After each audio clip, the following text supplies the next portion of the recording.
Hello friends. Date है आज की 11 अगस्त 2020 और द हिंदू मोटर आज हम 4 आर्टिकल डिस्कस करेंगे। पहला आर्टिकल जो है वो इंडिया चाइना रिलेशनशिप के ऊपर में एम के नारायणन साहब ने लिखा है। काफ़ी बढ़िया आर्टिकल है। इसके अंदर में कैसे चाइना का जो रेथोरिक है वो कम नहीं हो रहा वर्ल्ड लेवल पे, इंस्पाइट की जो नेबरिंग कंट्रीज़ है चाइना के या फिर जो और भी दूसरे कंट्रीज़ है उनको पता है कि चाइना का क्या अथॉरिटेरियन इंटेंशंस होता है। स्टिल चाइना अभी कैसे सक्सेस कर रहा है और कहाँ-कहाँ, किस-किस क्षेत्र में वो काम कर रहा है। इंडिया क्या सीख सकता है उससे? इसके ऊपर आर्टिकल है। सेकंड आर्टिकल है main bricks to use in India's. देखिए, ये आर के राघवन साहब ने लिखा है। ये वैसे भी पुलिस रिफॉर्म्स के ऊपर बहुत सारे आर्टिकल्स लिखते रहते हैं। आज ये सिविल सर्वेंट्स के ऊपर में आर्टिकल लिखे हैं। पेपर 4 के लिए आपका ये इंपॉर्टेंट रहा था कि कैसे कंपैशन और ऑनेस्टी काफ़ी ज़्यादा ज़रूरी हो जाता है किसी भी सिविल सर्वेंट के लाइफ में।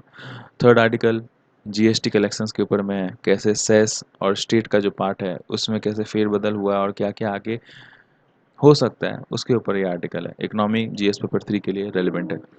फोर्थ आर्टिकल है आपका जिसका साइकोलॉजिकल ऑप्शन है या ऑप्शनल है, सॉरी, सब्जेक्ट, या फिर जिसका जो पेपर 4 जीएस पेपर 4 के लिए एथिक्स के टाइम पे उसमें भी ये चीज़ आपका ज़रूरी हो जाता है कि जैसे अभी आज के डेट में जितना ज़्यादा सुसाइड के केसेस बढ़ते जा रहे हैं, जैसे एसएसआर का जो केस हुआ अभी, तो काफ़ी ज़्यादा वाइड लेवल पे इस ऊपर डिस्कशन चल रही है इंडिया भर में।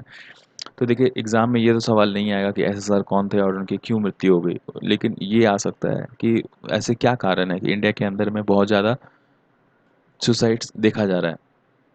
तो ये सारे जितने हैं आर्टिकल्स हम डिस्कस करेंगे और ये सारे आर्टिकल्स के पीडीएफ जो है आप gkmonk.com जो टेलीग्राम पे चैनल है, अगर आप सर्च बार में द हिंदू 365 बिना स्पेस के टाइप करोगे तो आपको gkmonk.com चैनल मिलेगा। उसके सर्च फाइल सेक्शन में जा करके आप डाउनलोड कर सकते हो। तो पहला आर्टिकल क्या है? Isolating China as a proposition and the reality. GS paper 2 के इस टॉपिक से आप इसको रिलेट कर सकते हो और जो क्वेश्चन है मेंस के लिए वो ये है कि geo balancing is not happening to China's disadvantage. What lessons must be well understood when countries like India plan the future strategy? Discuss. अभी देखिए, जैसे चाइना जो है, चाइना के आसपास की जितनी कंट्रीज़ हैं, नेबरहुड कंट्रीज़ हैं, उन सबको पता है कि चाइना का क्या अभी फ़िलहाल एक अथॉरिटेरियन उसका माइंडसेट है। लेकिन स्टिल चाइना से वो डरते हैं और उस वजह से कहीं न कहीं उसके खिलाफ बोलने से भी कतराते हैं। इंडिया के साथ जो है इसकी प्रॉब्लम्स आपको पता ही है कि बढ़ बढ़ गई है बहुत ज़्यादा। आपका ये लद्दाख वाला सीन के बाद में, उसके बाद अभी अगस्त 2 को मिलिट्री लेवल पे जो कमांडर लेवल पे जो बातचीत हो रही थी वो भी उतना ज़्यादा फ्रूटफुल नहीं हुआ कि वापस जो स्टेटस को अप्रैल वाला वो हम लोग अचीव कर पाए। अब इसके बाद जो एक्सटर्नल अफेयर मिनिस्टर्स हैं वो लोग आपस में डायलॉग बाजी बढ़ा चुके हैं। ऐसा कहा गया कि एक्सटर्नल अफेयर्स मिनिस्टर जो हमारे इंडिया के हैं वो ऐसा कहे कि देखिए, कुछ भी हो जाए, चाइना को और इंडिया को ये चीज़ नहीं भूलना चाहिए कि हम दोनों का जो बॉर्डर है वो कॉमन है और हम एक दूसरे के नेबर्स हैं। तो इतना हमें थोड़ी बहुत फ्लेक्सिबिलिटी रखनी पड़ेगी अपनी डिमांड्स पे, अपनी कंसिड्रेशन पे, ताकि आगे चल करके जो है हम लोग को जो एक एक टाइज़ है, रीजनल टाइज़ है, उसको मेंटेन करने में सहायता हो। अब इसके ऊपर जो चाइनीज़ काउंटर पार्ट है उन्होंने कहा कि देखिए, ये सारा कुछ सही चलते रहता अगर आप जो लास्ट वीक अगस्त में, जो लास्ट ईयर जो अगस्त 5 को जो आपने जो डिसीजन लिया है जम्मू कश्मीर के एवज़ में, तो वो चीज़ अगर आप थोड़ा-सा नहीं लेते, तो हो सकता है आज के डेट में सब कुछ ठीक चलता। लेकिन फिर आप ये डिसीजन लिए, फिर नवंबर में आपने मैप उतार दिया, तो ये सब से हमें थोड़ा प्रॉब्लम है। इसके अलावा देखिए, चाइना यूएसए का जो अभी रिलेशनशिप चल रहा है, अभी पूरे वर्ल्ड ऑर्डर को ये चीज़ पता है कि कभी भी ये जो कोल्ड वॉर से ज़्यादा कम चीज़ नहीं है, कभी भी वॉर होने का आशंका भी हो सकता है, बिकॉज़ साउथ चाइना सी में वो दोनों आपस में कभी बहुत बार भिड़ते रहते हैं और बहुत बार डायलॉगबाजी एक दूसरे के कंट्रीज़ के खिलाफ में उनके वहाँ पे होते रहती है।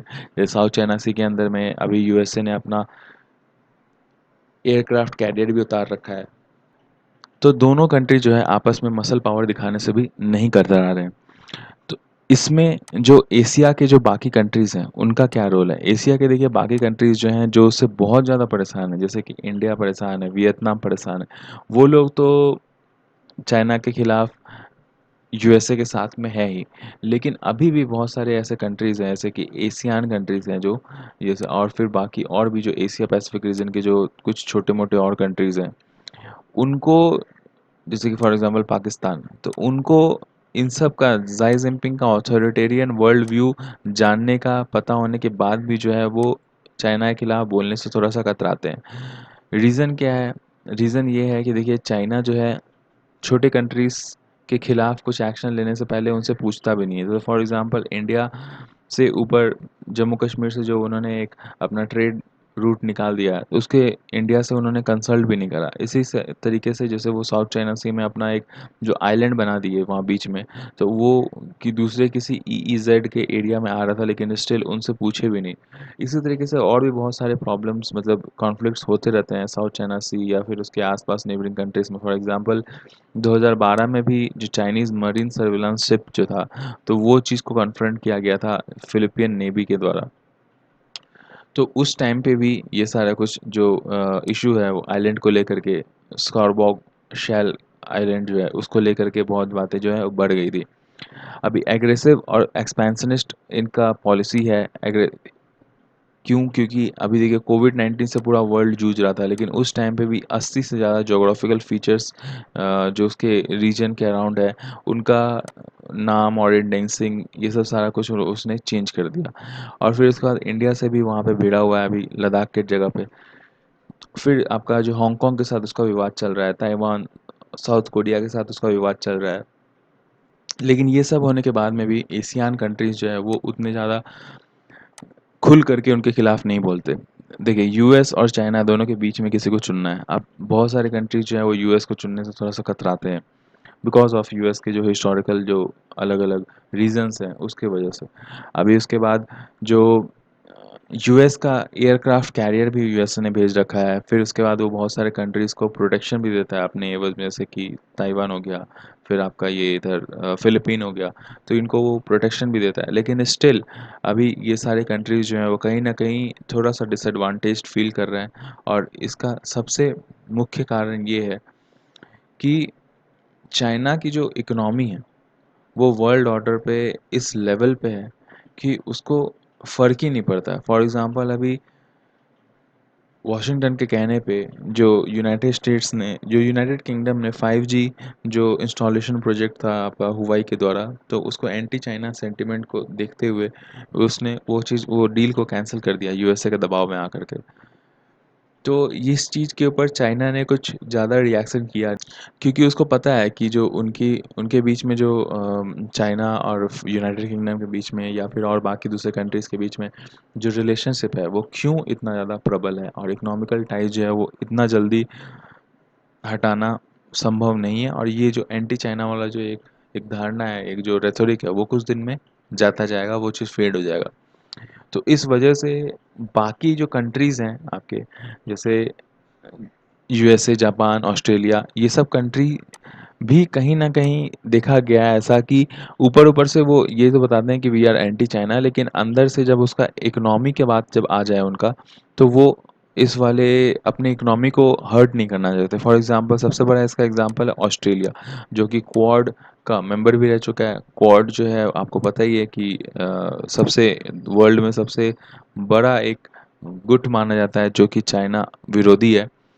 उसमें ऑस्ट्रेलिया की मेंबरशिप होने के बावजूद ऑस्ट्रेलिया ने ये चीज़ बताया कि anything contrary to our interest and a strong economic engagement will not be altered, या फिर उसको हम लोग नहीं कंसिडर करेंगे जो हमारे लार्ज स्ट्रॉन्ग इकोनॉमिकल एंगेजमेंट को क्षति पहुंचाए, हानि पहुंचाए। और चाइना जो है उसके साथ हमारे लार्ज इकोनॉमिकल टाइज हैं, जिस वजह से हमें थोड़ा सा कॉशियस रहना ज़रूरी होता है। उसके अलावा यूके के सेक्रेटरी ऑफ स्टेट ने भी ये चीज़ कहा था कि यूके जो है वो पॉजिटिव रिलेशनशिप चाहता है चाइना के साथ में, ताकि चाइना और यूके के जो इनॉर्मस स्कोप है कंस्ट्रक्शन और डिफरेंट स्पेयर्स ऑफ एंगेजमेंट में, वो चीज़ और भी ज़्यादा स्ट्रॉन्ग हो पाए। तो इसके वजह से आप देखिए कि इकोनॉमिक टाइज जो है वो काफ़ी ज़्यादा स्ट्रॉन्गर एक रीज़न साबित होता है किसी भी दो देश के एंगेजमेंट में, एक किसी दो देश के रिलेशनशिप के बीच में।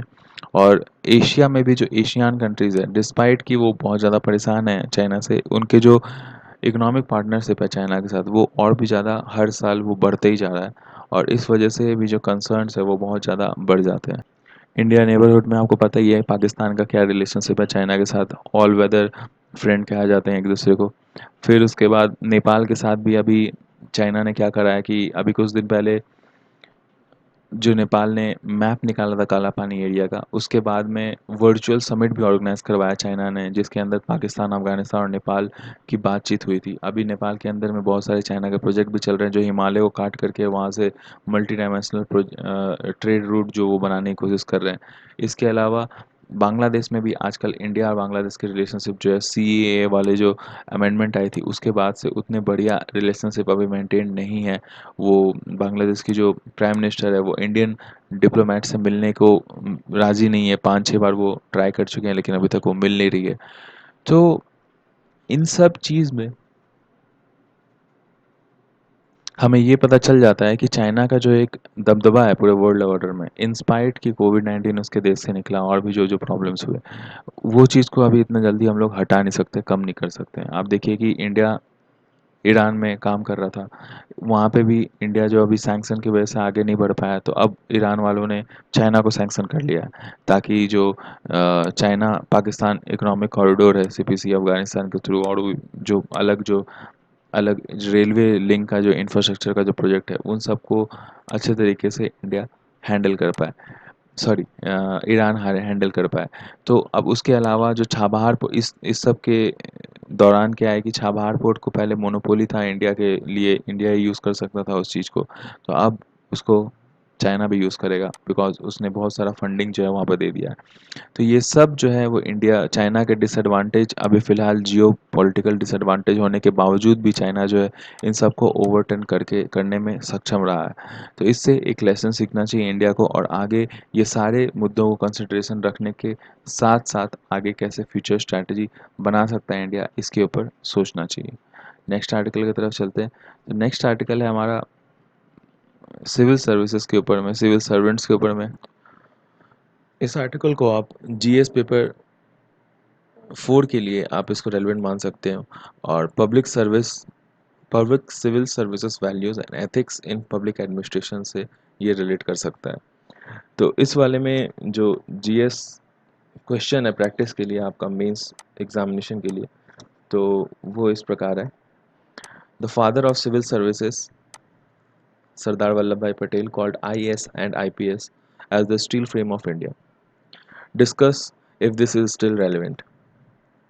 तो इंट्रोडक्शन जैसा आपका कहता है, compassion and honesty are what must guide successful entrance into the still fiercely competitive service civil services examination. जैसे कंपैशन और ऑनेस्टी अभी भी इतना ही ज़्यादा रेलिवेंट है और एक गाइड की तरह काम करता है, ताकि आगे चल करके वो अपने इंटीग्रिटी पे डिपेंडेंट रहे, इंटीग्रिटी पे बने रहे। इंटीग्रिटी का मतलब क्या होता है, ऑनेस्टी का मतलब आपको पता चल गया होगा। इंटीग्रिटी का मतलब क्या होता है, इंटीग्रिटी का मतलब ये कि मुझे पता होना चाहिए कि मुझे क्या करना है, और जब मुझे ये बात पता है कि मुझे क्या करना है, उसके बाद भी मैं इन टर्म्स पे बिल्कुल मुखातिब रहूँ, बिल्कुल एकदम उसी टर्म्स पे चलूँ आगे, जो मुझे पता है कि मेरी गाइडलाइंस क्या है और मुझे क्या करना चाहिए। अगर किसी डर के वजह से या फिर किसी लोभ के वजह से, किसी करप्शन के वजह से अगर मैं उस गाइडलाइन से भटक जाऊँ, तो मैं कहलाऊँगा कि मैं इंटीग्रल उतना नहीं था। इंटेलिजेंट था बिकॉज़ मैंने एग्ज़ामिनेशन क्रैक करा, लेकिन मैं इंटीग्रल उतना नहीं हुआ, मेरी इंटीग्रिटी फ़ेल हो गई। इसके ऊपर आगे राइटर कहते हैं कि देखिए, स्टार्ट करते हैं वो इंट्रोडक्शन से कि यूपीएससी सिविल सर्विसेज का जब भी रिज़ल्ट जब सामने आता है तो एक फ़ैन फेयर सा बन जाता है।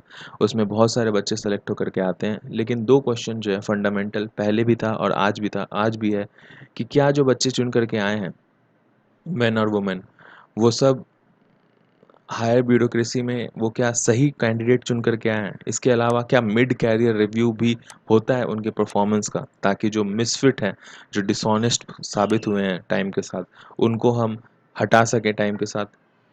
तो यही सब जो है एक्सट्रीमली रेलेवेंट क्वेश्चन जो है, जो कि डिफाइन करता है कि क्वालिटी ऑफ सर्विसेज क्या रहेगा आगे चल कर के हमारे ब्यूरोक्रेसी का। अभी भी एग्ज़ामिनेशन जो है वो काफ़ी ज़्यादा कॉम्पिटिटिव है।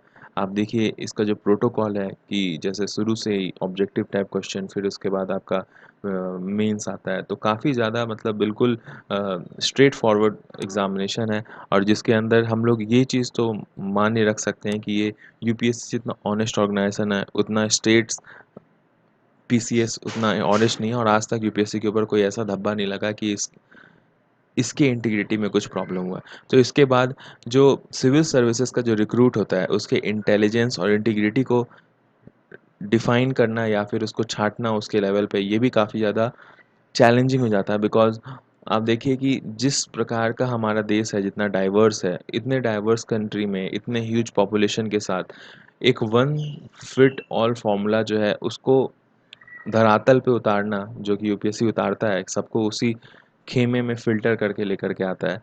तो इसमें काफ़ी ज़्यादा मतलब प्रोसेस और पेन इन्वॉल्व्ड है।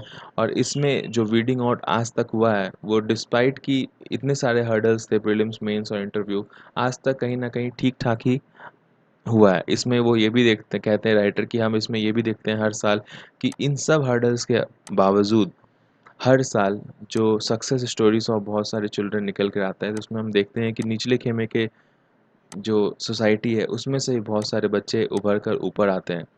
और सिर्फ 900 कैंडिडेट्स चुने जाते हैं, जो कि करीब-करीब 4% ऑफ जितने लोग अपीयर होते हैं, उसके सिर्फ 4% ही माने जाते हैं।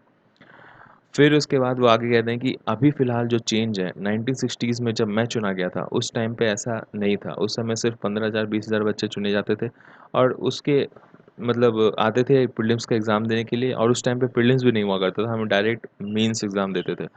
और उस टाइम पे इतनी बड़ी मतलब ओपनिंग भी उतनी ज़्यादा नहीं होती थी, लेकिन फिर भी करीब-करीब 500, 600, 700 इस हिसाब से तो ओपनिंग होती थी उस टाइम पे भी।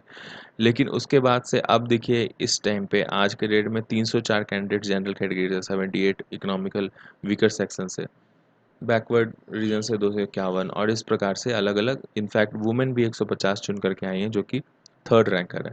अब इसके अंदर से चूँकि बच्चे ज़्यादा इसके अंदर आते हैं तो डाइवर्सिटी भी इसके अंदर काफ़ी ज़्यादा है। जैसे बहुत सारे नंबर ऑफ स्टूडेंट जो है वो इंजीनियर्स हैं। कुछ जो 2 कैंडिडेट हैं तमिलनाडु के, वो विज़ुअली चैलेंज्ड है। तो ये सब लोग भी जब इसके अंदर चुन करके आते हैं तो आगे चल कर के जो एक अलग लेवल ऑफ डाइवर्स इक्वेशन जो बनता है यूपीएससी का, वो काफ़ी बढ़िया और काफ़ी चैलेंजिंग बन कर के आता है।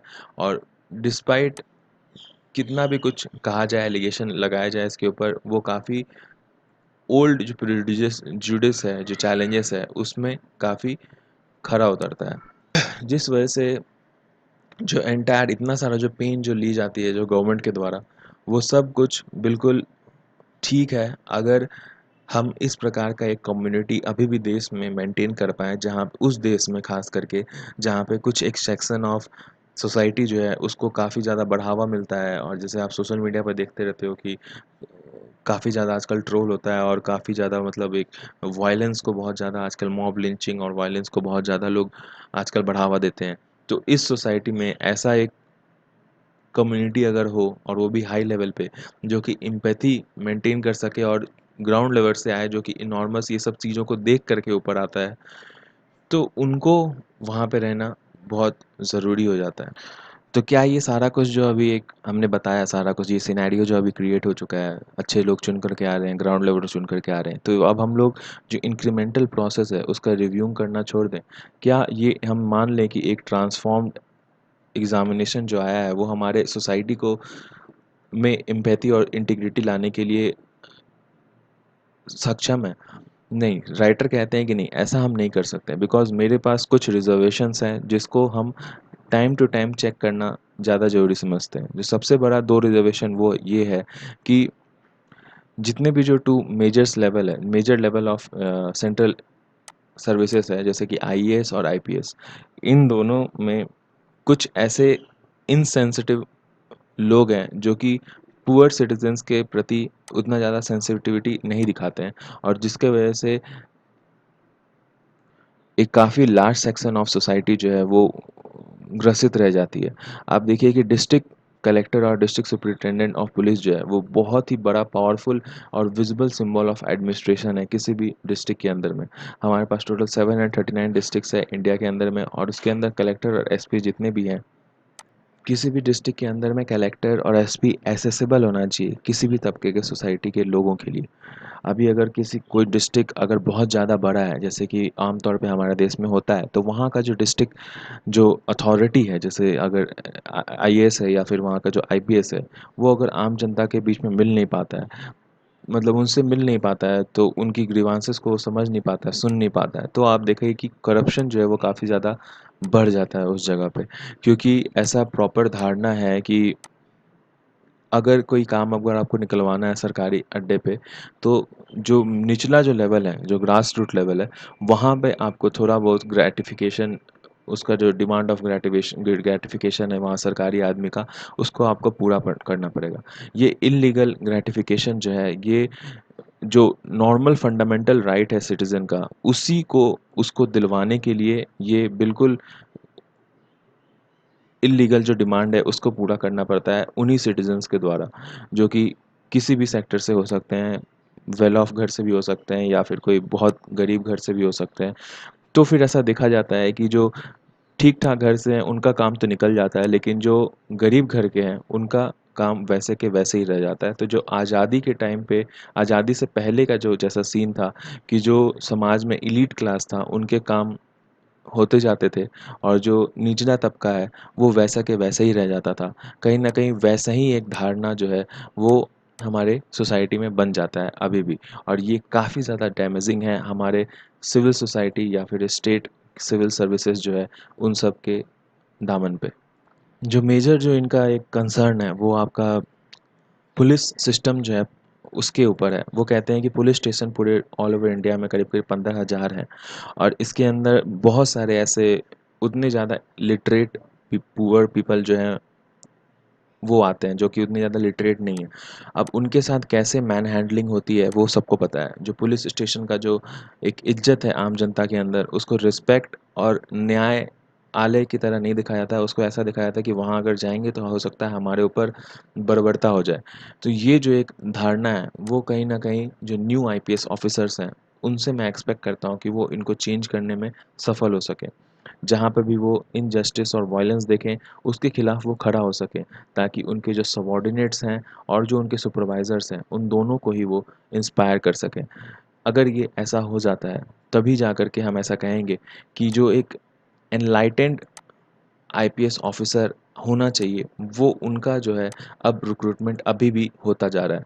वो कहते हैं कि सिविल्स मतलब ऐसा बहुत ज़्यादा मेजॉरिटी है पुलिस सर्विसेज में जो कि करप्ट है, लेकिन वो ज़्यादातर निचले तबके के जो एडमिनिस्ट्रेटिव अथॉरिटी है, जैसे कि कांस्टेबल और सब सब इंस्पेक्टर, ऐसे मतलब वहाँ तक में ही सीमित है।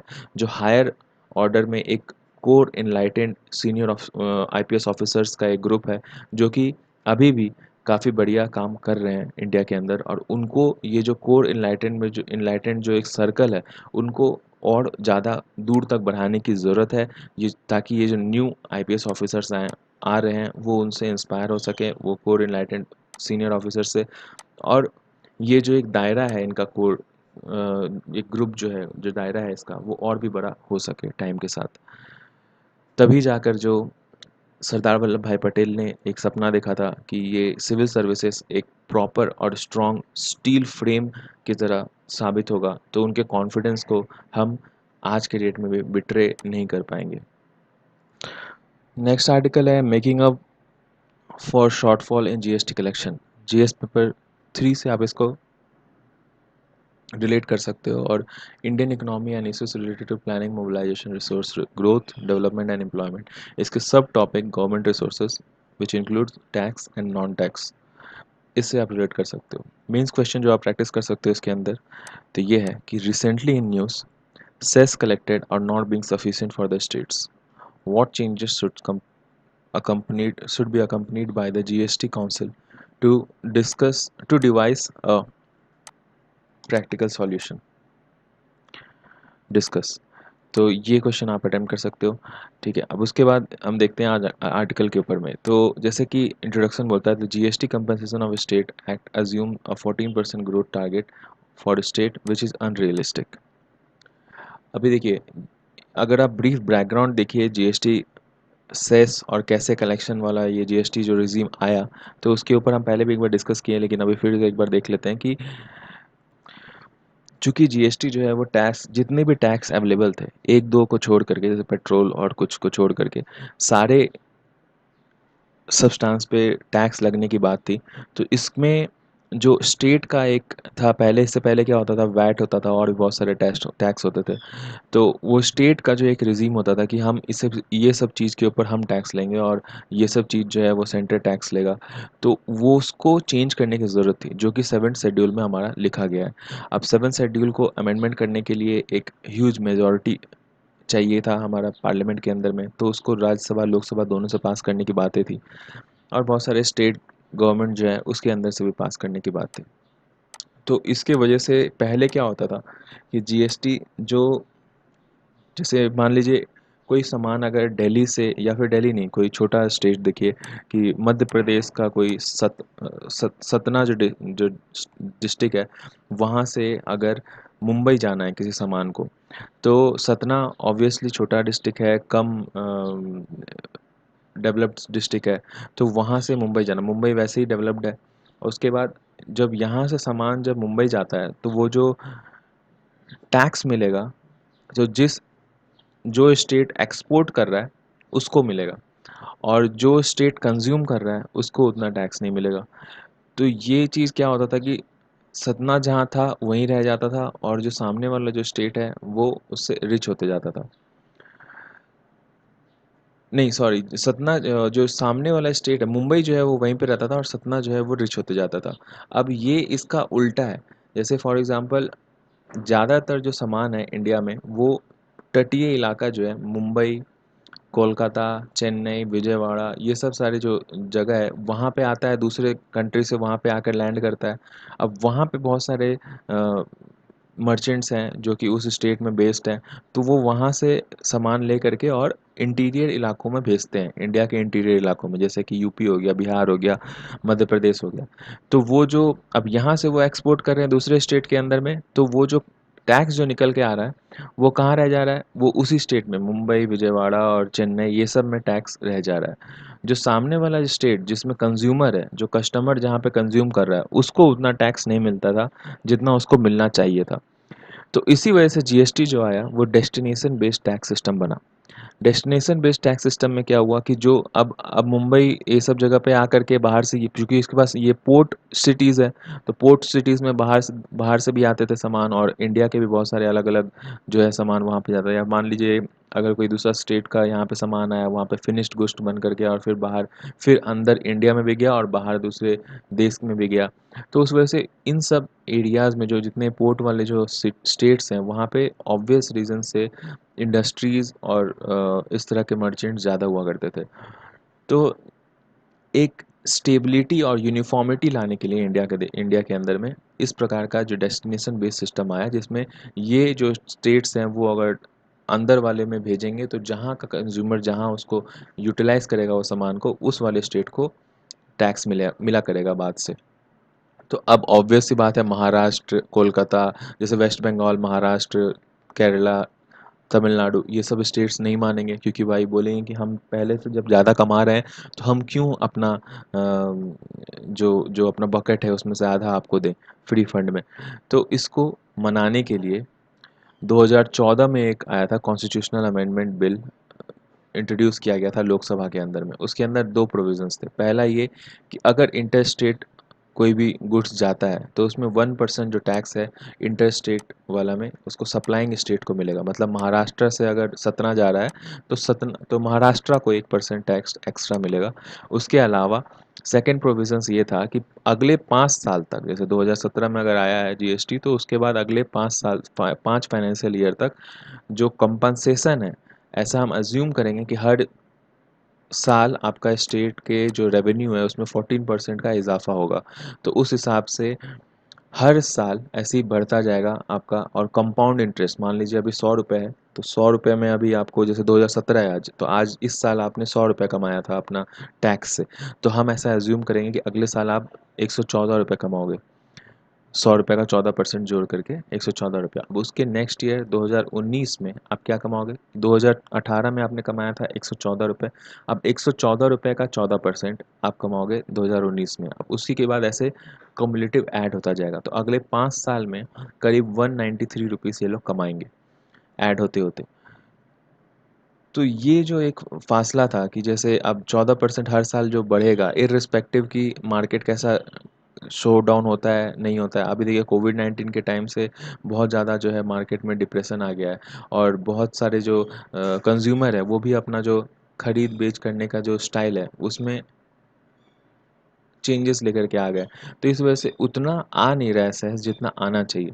अब उसी वजह से आप देखिए उस टाइम पे ही जैसे ये बिल एक्सेप्ट हुआ था राज्यसभा, लोकसभा में, तो थोड़ी देर के बाद ये जो 1% टैक्स जो है इंटर स्टेट में के टाइम पे देने वाला, जो सप्लाई स्टेट को देने वाली बात थी, उसको ड्रॉप कर दिया गया और ये मान भी लिया गया बहुत सारे स्टेटों के द्वारा। तो अभी फ़िलहाल जैसे ऐसा था कि स्टेट्स को करीब-करीब 1,65,302 करोड़ देना था सेस, लेकिन सिर्फ 95,444 करोड़ दिया गया क्योंकि सेस की कमी थी। इसके पहले भी जो भुगतान किए गए थे, उसमें भी इस प्रकार से भुगतान किया गया था कि पहले जो शुरुआती जो कुछ महीने थे जीएसटी के टाइम पे, उसमें बहुत ज़्यादा पैसा आया था। तो चूँकि बहुत सारा पैसा उन पे आया था, तो उस वजह से वो जो एक्स्ट्रा सरप्लस पहले वाला बचा हुआ था, वही वाला मनी इस जगह पे डिस्ट्रीब्यूट किया गया। लेकिन अब ऐसा नहीं है, अब पहले वाला भी कोषागार खत्म हो चुका है। तो अब स्टेट के पास और सेंटर के पास ख़ास करके ये चीज़ प्रॉब्लम आ गया है कि अब ये जो पैसा जो गैप है वो भरे कैसे? क्या इसको हम आगे के लिए दे दें? तो अभी सेंटर क्या कर रहा है कि इसको जैसे ये कह रहा है कि अभी आप बैंक से लोन ले लीजिए, हम जो आगे आपको ये सेस का अमाउंट हमारे ऊपर आपका कर्ज़ा है, वो हम आपको बाद में दे देंगे और वो वाले पैसे से आप बैंक का जो है लोन वो चुका दीजिएगा। ये कर के अब स्टेट्स को ऐसा सेंटर कह रही है कि आप इस तरह से अपना आप थोड़ा बहुत काम चलाइए कुछ दिन के लिए। अब इसके ऊपर आर्टिकल के ऊपर आते हैं सेकंड वाला कि द सेस फंड ये कहाँ से है और क्या है?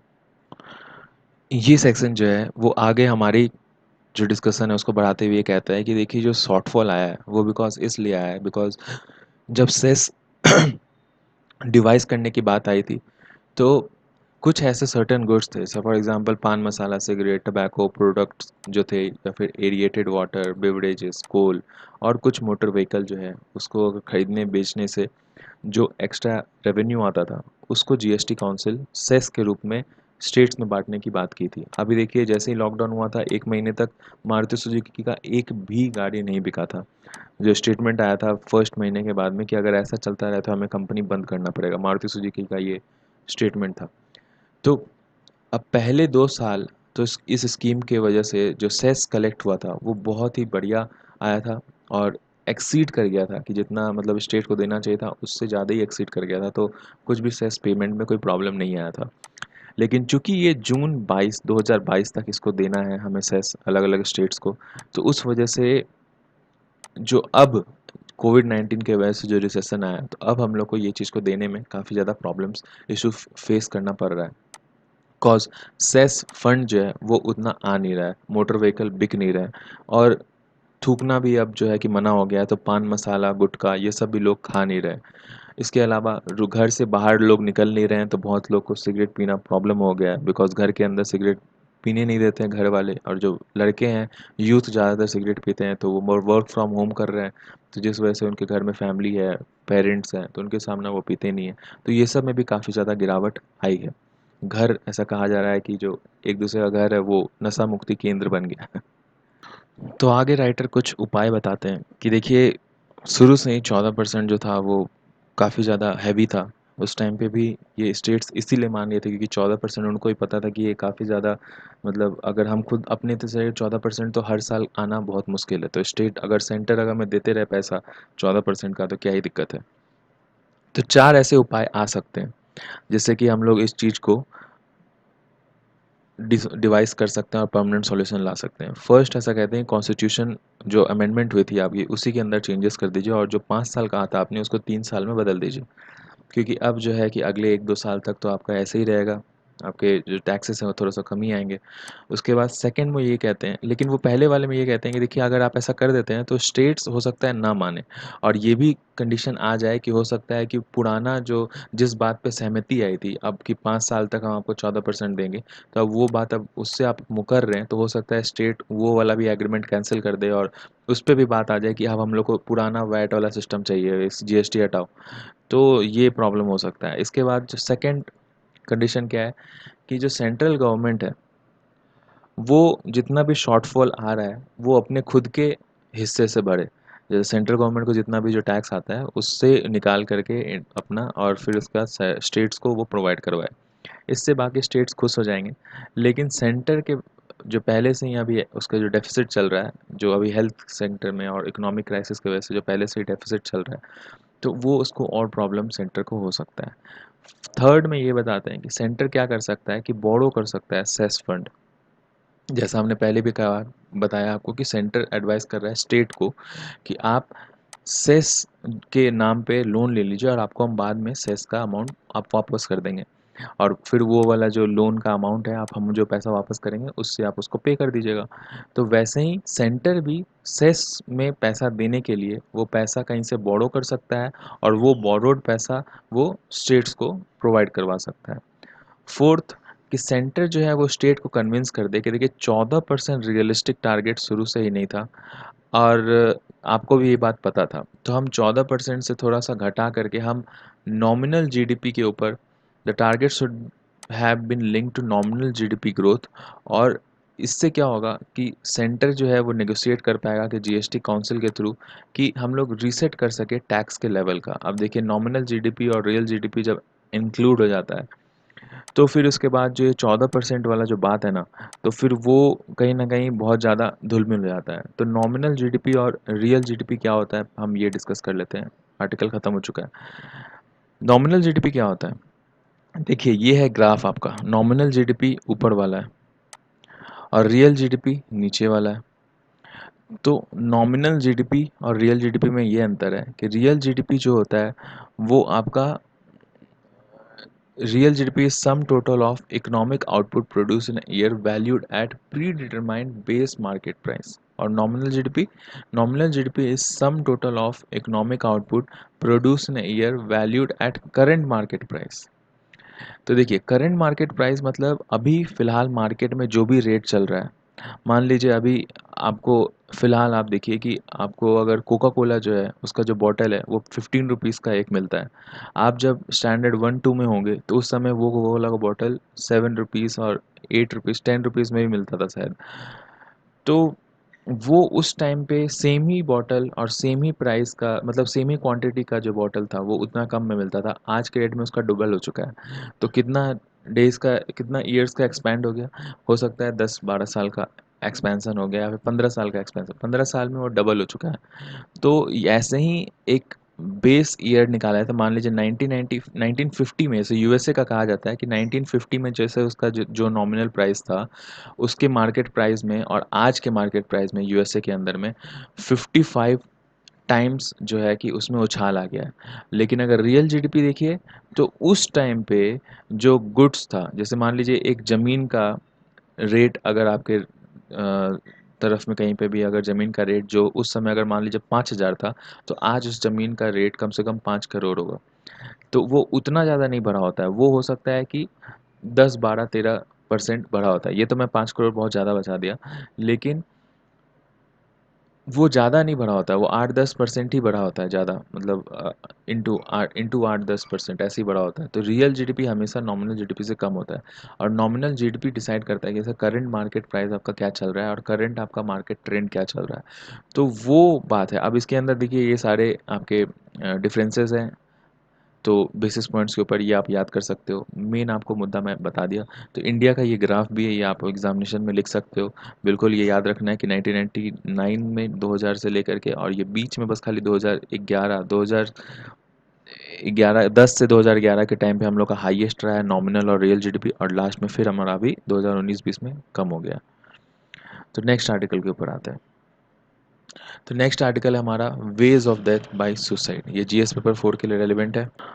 और जीएस पेपर 2 से भी रिलेटेड हो सकता है, जैसे issues relating to development and management of social sector services, और उसके सब पार्ट हेल्थ से ये रिलेटेड हो सकता है, मेंटल हेल्थ से।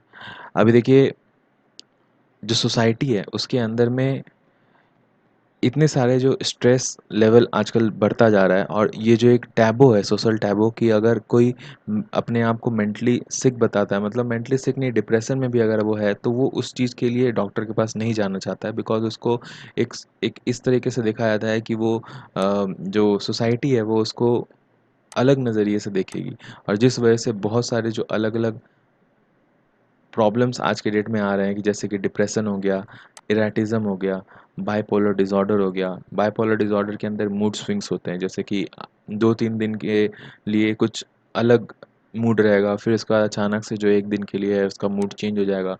हो सकता है वो बहुत इंटेलिजेंट होगा, वैसे उसके मेंटल अवेयरनेस में या फिर मेंटल इंटेलिजेंस में कोई प्रॉब्लम नहीं है, लेकिन ये बाइपोलर डिज़ार्डर डिसऑर्डर किसी को भी हो सकता है, और इसमें कुछ भी ऐसा शेम वाली बात नहीं है। लेकिन हमारे सोसाइटी में अभी ये कल्चर आया नहीं है कि मेंटल जो इस प्रकार के जो माल फंक्शनिंग होती है, उसके लिए हम साइकियाट्रिस्ट को डील कर सके या फिर उसको कंसल्ट कर सके।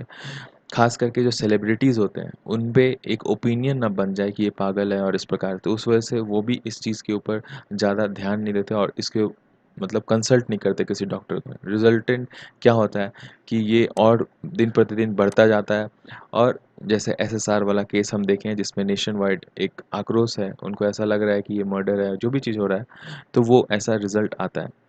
अब आगे राइटर ये कहते हैं कि देखिए, आगे राइटर कहते हैं कि देखिए, ये जो एक फिनोमेना है वो बहुत सारे इसमें डायमेंशंस इंक्लूडेड है, including social concern, philosophical question, psychological aspect. ये सब कुछ को एक अमलगमेशन होने के बाद में ये जो एक मोरल और सोशल पैनिक होता है, जिसकी वजह से इस तरह का स्टेप कोई भी इंडिविजुअल उठा लेता है। आप देखिए, अगर किसी को सुसाइड करना होता है तो वो उससे पहले काफ़ी ज़्यादा एलिनिएशन और सोशल आइसोलेशन को फील करता है। एलिनिएशन मतलब वो आम जो एक भीड़-भाड़ वाला जो एक कम्युनिटी है, जो उसके दोस्त यार के जो बैठक लगती है, फिर अलग अकेले वो अपने आप को काफ़ी ज़्यादा अकेला फ़ील करने लग जाता है, डिजेक्टेड फ़ील करने लग जाता है। आगे का फ्यूचर जो है उसको काफ़ी ज़्यादा धुलमिल दिखने लग जाता है, जिस वजह से वो इस प्रकार का डिसीज़न लेता है। राइटर इसके बाद आगे बहुत सारे एग्ज़ाम्पल्स देते हैं, 4-5 एग्ज़ाम्पल, जैसे फिर में सबसे पहला था कि एक जिस समय एसएसआर का एक ये सुसाइड हुआ था, उसी टाइम पे एक मिस लक्ष्मी का भी सुसाइड हुआ था। तो वो हॉस्पिटल में जाके पहले से एडमिट थी और काफ़ी ज़्यादा फ्रस्ट्रेटेड थी। उनको ऐसा लग रहा था कि कुछ ऐसे स्टेप्स उन्होंने ज़िंदगी में उठा लिया है जिसकी वजह से उनका आगे का जो फ्यूचर है वो काफ़ी ज़्यादा ख़राब हो गया, और ये जो स्टेप उन्हें उठाया था वो बहुत ही ज़्यादा प्रॉब्लमैटिक है, और इसके वजह से उनको काफ़ी ज़्यादा जो है कॉन्सिक्वेंसेस झेलने पड़ जाएँगे आगे चल के। उनका जो ड्रीम था वो एक प्रॉपर मैरिज, गेनफुल एम्प्लॉयमेंट और स्टेबिलिटी था अपनी लाइफ़ में गेन करना, जो कि फ़िलहाल उनकी सिचुएशन और सर्कमस्टांसेस उनको ये चीज़ प्रोवाइड नहीं करवा पा रहे थे, और उनको ऐसा लग रहा था कि आगे भी कुछ नहीं हो पाएगा बढ़िया। तो ये सब की वजह से स्क्रैम्बल होकर के और बहुत सारे मूड स्विंग्स की वजह से उनके परिवार वाले भी उनको हमेशा ताना-वाना देते रहते थे कि तुम्हारा इतना कॉन्फ्लिक्ट, मतलब उनके परिवारजनों से उनका कॉन्फ्लिक्ट होता रहता था, कोई उनको उतना बढ़िया समझा नहीं, और जिस वजह से लास्ट में वो सुसाइड कर ली। तो ऐसे ही और भी बहुत सारे जो न्यूज़ है या फिर स्टोरीज़ है वो बहुत सारा आते रहता है। आप देखिए कि कुछ दिन पहले एक हमने न्यूज़ पढ़ा था जिसमें कि एक माँ है जो अपने 3 बच्चों को नदी में फेंक करके और खुद भी कूद करके और सुसाइड कर ली। तो कुछ ना कुछ इकोनॉमिकल बैकग्राउंड या फिर ऐसा कुछ कुछ ना कुछ प्रॉब्लम तो रहा ही होगा जिसकी वजह से उनको इतना बड़ा स्टेप उठाना पड़ा।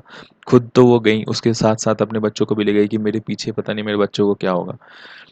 तो ये जो इतना बड़ा एक डिसीज़न कोई भी लेता है, तो किसी में भी जो इंडिविजुअल में एक सेंस ऑफ कम्युनिटी और कॉन्फ्लिक्ट बिटवीन इंडिविजुअलिज्म और सेंस ऑफ कम्युनिटी जब होता है कि हमें कम्युनिटी के साथ रहना चाहिए, एक जो कम्युनिटी का एक जो ठप्पा लगता है कि जैसे आप कम्युनिटी में ज़्यादा पॉपुलर है मतलब कि आप काफ़ी सक्सेसफुल इंसान हैं।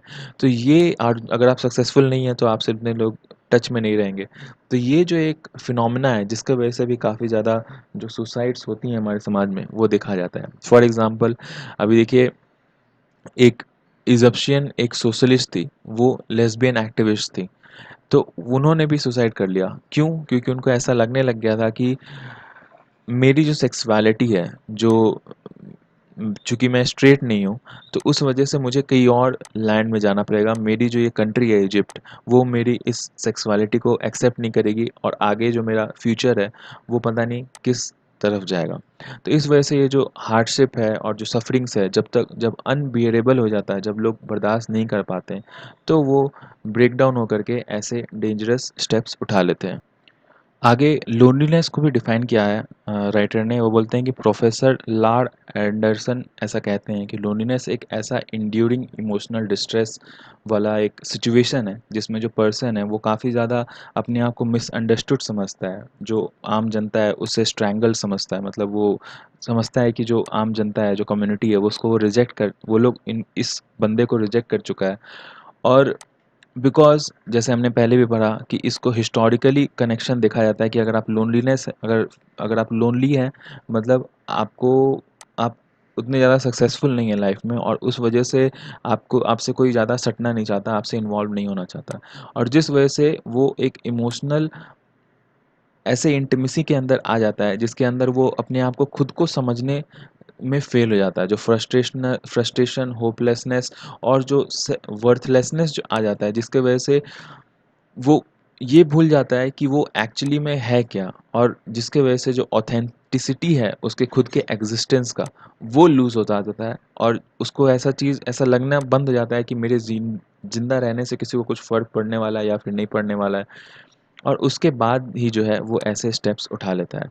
तो ये जो इन अप्रोप्रिएट बिहेवियर है, और फिर जो ये जो थॉट प्रोसेस है, ये सारा कुछ आप देखिए कि लेके एक प्रॉपर एक ऐसा स्टेट में हमारे सोसाइटी को और स्टेट को ही पहुंचाता है जहां हम भी इस चीज़ के लिए ज़िम्मेवार हैं कि 130 मतलब करोड़ जनता होने के बाद भी, 1.3 बिलियन आबादी होने के बाद भी किसी कंट्री के अंदर में, फिर भी अगर कोई लोनलीनेस फील करता है just because of identity crisis, या फिर कोई पॉलिटिक्स आपके ऑफिस में हो, या फिर आपके सोसाइटी में हो, या फिर जेंडर, कास्ट, क्लास, किसी भी तरीके का स्टेटस बेस्ड प्रिविलेजेस, डिसप्रिविलेजेस, और भी बहुत सारे तरह का डिस्क्रिमिनेशन जो है, जो लीड करता है इनअप्रोप्रिएट बिहेवियर का, ईव टीजिंग का, ग्रे, तो ये सब जो है कि आपका एक ऐसा नरेटिव क्रिएट करता है जो कि सामने वाला जो ईव टीज, भले वो मजाक के को लेकर कर रहा हो, उतना वैसा उसका मतलब ना हो, लेकिन वो सामने वाले के ऊपर कैसा वो असर करेगा, वो हम किसी को नहीं पता है। तो जिस वजह से ये काफ़ी ज़्यादा एक चिंता वाला इशू हो जाता है, और हम as a society and as a individual इसके लिए जिम्मेवार हैं। ऐसा लोग कहते हैं कि जितने भी जो सोसाइटी में लोग सुसाइड कर लेते हैं तो वो काफ़ी कायर हैं, और जिस वजह से वो लड़ नहीं पाए, और जिस वजह से उन्होंने सुसाइड कर लिया। तो ये कायर उनको बोल देने से फिर तो और दोबारा एक और बात हो गई ना, कि हम एक तो पहले वो जब थे हम उनको वैसा फील नहीं करवाए, उनको ऐसा डिजेक्टेड फील करवा दिए कि वो ऐसे स्टेप उठाने के मजबूर हो गए, और उसके बाद हम उनको ये बोल के अपने आप को जस्टिफाई कर दे रहे हैं, अपने जो हम जिसके लिए जिम्मेवार है उसको रैशनलाइज कर दे रहे हैं कि हमारा कोई दिक्कत नहीं है, हमें कोई गलती नहीं है। जो सामने वाला बंदा था वही खुद कायर था, जिस वजह से उसने ये स्टेप उठा लिया, उसमें इतनी हिम्मत नहीं थी कि वो आगे लड़ पाए। तो उस समय जब उसके पास ये थॉट्स आ रहे थे तो आप कहाँ थे? और वो ये थॉट्स आया है तो आप ही की सोसाइटी के अंदर से आया है, तो आपका ये सोसाइटी ऐसे क्यों था? ये कुछ ऐसे जो सोशल इश्यूज़ पे जो क्वेश्चन है, वो अगर किसी का सोशियोलॉजी ऑप्शनल होगा, तो और ऊपर भी हमने ये डिस्कस करा है कि जीएस पेपर 2 के सोशल जो सेक्टर एंड सर्विसेज वाला जो हेल्थ बैकग्राउंड है, सब टॉपिक्स है, उसके ऊपर हम इस चीज़ को डिस्कस कर सकते हैं। तो ये उससे रिलेटेड हो सकता है। तो आज के लिए इतना ही था friends. Have a nice day.